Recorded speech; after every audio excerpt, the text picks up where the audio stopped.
যখন তোমার কেউ ছিল না তখন ছিলাম আমি, এখন তোমার সব হয়েছে, পর হয়েছি আমি। এই কথাটা নওশাদ সিদ্দিকীর উদ্দেশ্যে বললাম। উনি একটা সাংবাদিককে প্রকাশ্যে হেনস্থা করলেন, অপমান করলেন। তাকে বললেন, আপনার জার্নালিজম সার্টিফিকেট আছে, আপনি জার্নালিজম কোর্স করেছেন, পাস করেছেন, আগে পাস করে আসুন। এটা কি ধরনের কথা? আবার বললেন, আপনার জ্ঞানের পরিধির মধ্য থেকে আপনি প্রশ্ন করুন।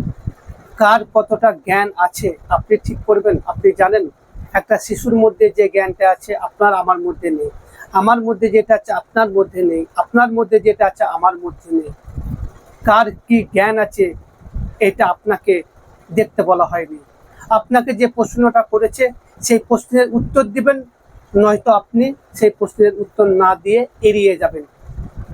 প্রশ্ন করার জন্য তাকে বলবেন না যে সে জার্নালিজম কোর্স করেছে, তার সার্টিফিকেট আছে, তার জ্ঞানের পরিধি কতটা, এটা বলার অধিকার আপনার নেই। তাকে অপমান করার অধিকার আপনার নেই। একজন সাংবাদিকের প্রশ্ন করার অধিকার আছে, সংবিধান তাকে অধিকার দিয়েছে।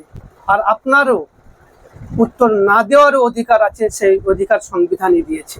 অতএব আপনি একজনকে অপমান করতে পারেন না।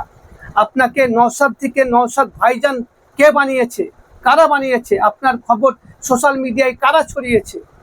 এই সোশ্যাল মিডিয়ার সাংবাদিকরা। আজ তাদের কি আপনি বলছেন জার্নালিজম কোর্স করেছেন? আপনার প্রশ্নের উত্তর জানতে আপনাকেই প্রশ্ন করা হয়েছে। আপনি বলেছিলেন এত কষ্ট করে সুদিন পেয়েছি, নোংরামি করে না, সুদিনটাকে গুছিয়ে দেয় কেউ লোকরা। এই বক্তব্যের জন্য আপনাকে প্রশ্ন করেছিলেন এক সাংবাদিক। তাকে আপনি বলছেন উত্তর না দেওয়ার বদলে বলছেন আপনার জার্নালিজম কোর্স আছে, আগে কোর্স করে আসুন, আপনার জ্ঞানের পরিধি থেকে আপনি প্রশ্ন করুন। এ কথা বলার রাইট আপনার নেই। আপনি বলেছেন, কেন বলেছেন, কিসের জন্য বলেছেন আপনি জানেন, সেটার উত্তর দিবেন, আবার নাও দিতে পারেন, এতে কোনো সমস্যা নেই। কিন্তু একজন সাংবাদিককে এ কথাটা আপনি বলতে পারেন না যে আপনার জার্নালিজম কোর্স আছে, সার্টিফিকেট আছে।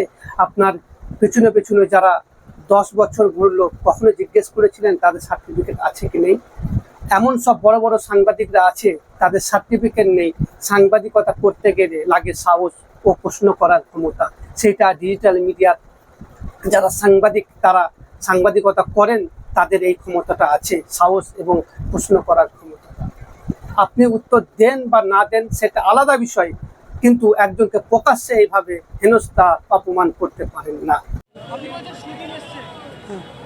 হ্যাঁ, আর প্রশ্ন কোন কোন বিষয়ে কার এতে বলেন? হ্যাঁ, কোথা বলুন, কোন বিষয়ে বলুন।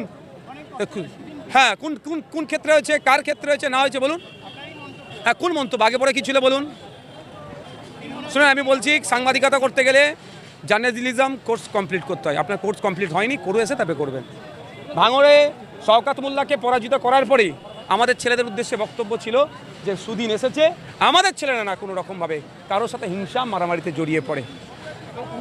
অর্ধসত্য মিথ্যাচ্ছ ভয়ঙ্কর। আপনারা অর্ধসত্য বলছেন, সমাজকে বিছিয়ে দিচ্ছেন কেন?